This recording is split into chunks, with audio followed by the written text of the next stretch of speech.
Welcome back. In this video, we're really going to start to dive into the different types of email and really the different categories that emails fall in. Not even types, but the different categories that all email, no matter who you are or how much email you send, every one of your emails will fall into one of these three categories.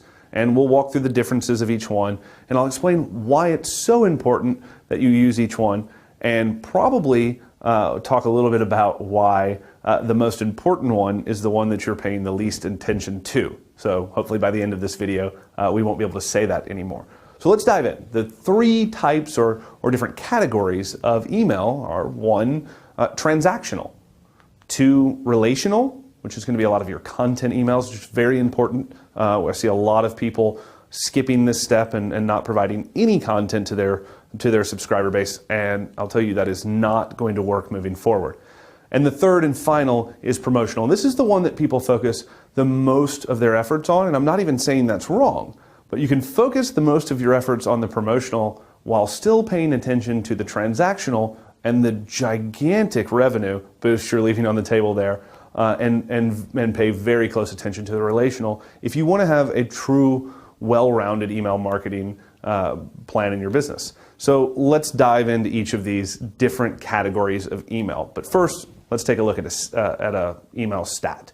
So the average revenue per transactional email, okay, transactional, not promotional, is 2 to 5 times more, or is 2 to 5 times higher than standard bulk email. Now, this is something that Experian included in their latest email benchmark report. So let's dive into types of transactional emails. So order confirmations, all right?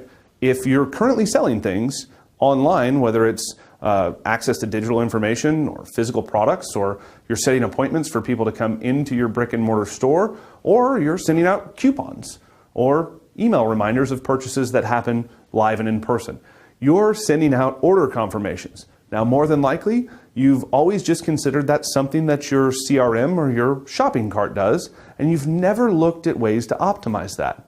But I'll tell you, it has one of the highest open rates and has 2 to 5% more revenue than a standard bulk email, because you know exactly what they're interested in. Now, we'll break down this concept a little bit more as we get into campaign structuring. But if I leave you with nothing here, leave with this. You need to look at ways to maximize your confirmation emails, maximize your transactional emails. Think about how transactional emails can expedite that customer journey. So order confirmations, purchase receipts, shipping notifications. Think about this. People are the most engaged and the most excited at a couple of points in the buying process that most of us completely ignore. I know personally, when I make a purchase, it's an exciting time, right? There's this chemical reaction that happens that makes me happy. It's, consumerism, right? But it's not at all unnormal, right? Unnormal. It's not at all uncommon for this to happen. So we release a happy chemical when we make an order, right? When we make a purchase. Now, we're reminded of that purchase when we get a shipping notification. We're reminded of that happy time very recently when we just purchased something. We would probably be more open to purchasing an additional something at this time, but most of us strictly ignore these. Account creation, right? For those of you who have online membership sites or SaaS companies as a software, or anything that requires a account creation, this is another time where I've now taken a positive movement forward with your brand, and I may have gotten a little bit uncomfortable, right? It may have been a little odd for me. I may have stepped out a little bit because I don't necessarily know you and your brand. Account creation is one of those transactional emails to where, 1, you can reaffirm the decision, 2, keep them excited, and 3, ask them to ascend. So keep that in mind when you're looking at your current email marketing efforts. Return confirmations. Most people completely ignore these because they're trying to minimize the contact at this point, right? Something negative has happened. You've asked for your money back, so I should retreat, all right? I should retreat and not say much because I don't want to offend you more. That's not the case at all. In fact, if you're honoring a return policy, if you're a company like Nordstrom, for instance, that they'll take anything back at any time, You see them marketing to those customers with return confirmations. Why? Why would you do that? Well, because you know that they just had a positive experience. They took something that didn't work for them and they let you know about it. They were able to return it. They had a positive experience, but now they're void whatever it is that they bought. It's the perfect time to make another offer to get them to ascend or to re-engage in your customer journey. You don't want that journey to stop. So think about your return confirmation emails. Support tickets. Support tickets can be a great method of ascension. Password reminders.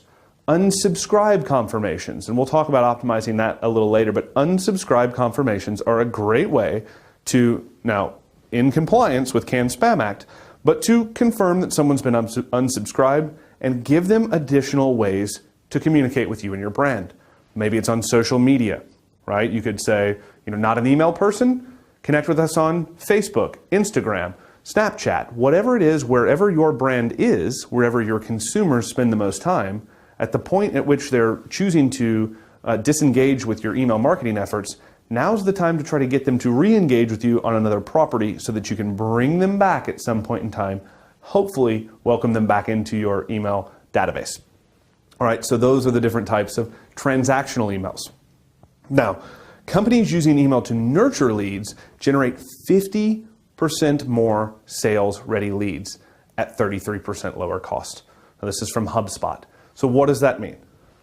You have to be sending content, free, ungated content to your list. You have to, right? If you strictly live in the promotional side and you're only asking or taking, and never putting any goodwill, putting anything in the bank as far as relational value is concerned, then eventually your subscribers will get tired of you only asking for money from them, right?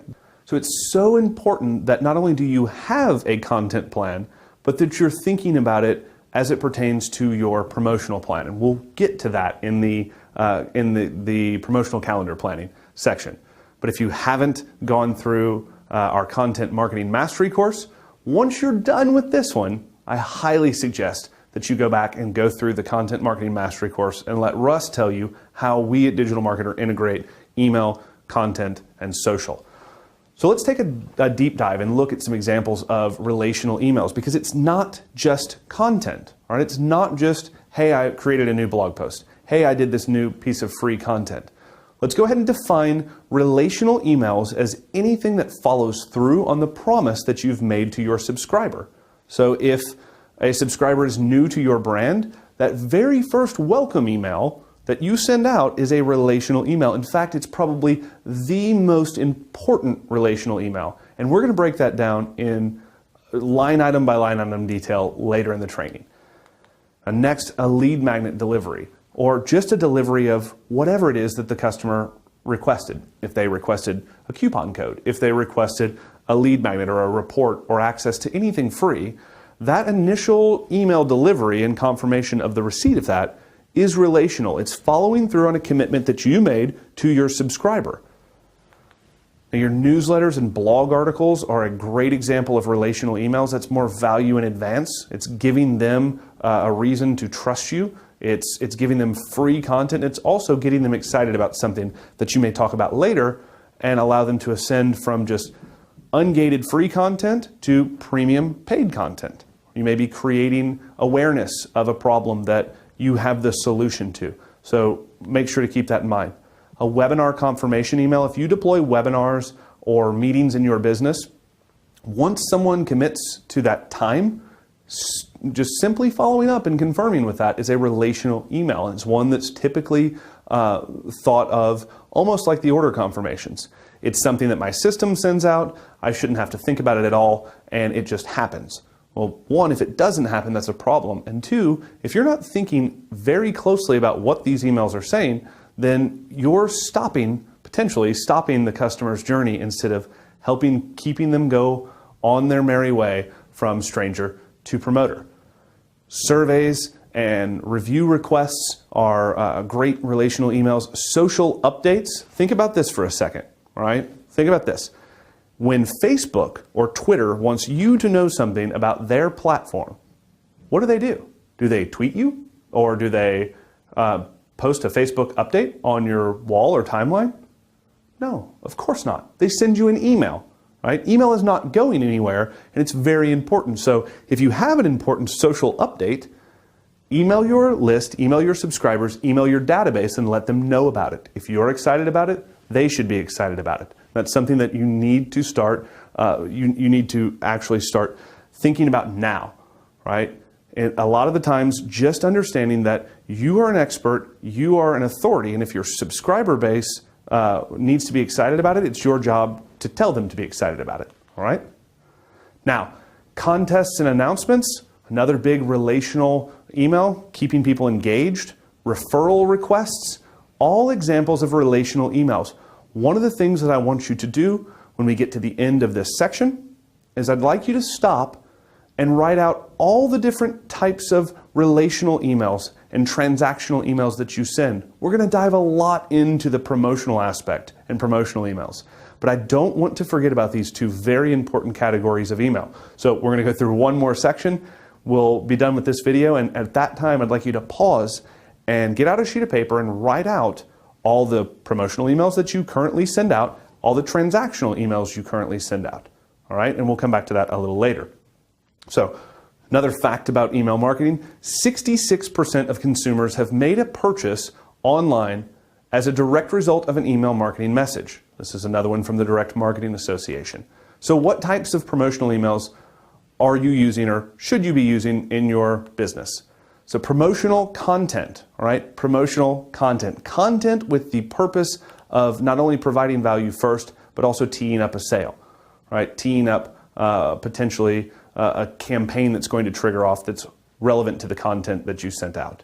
New lead magnets, whether it's case studies or podcasts, anything that you've created of value that is free, but it is gated, right? Anything that you're going to request an action to receive.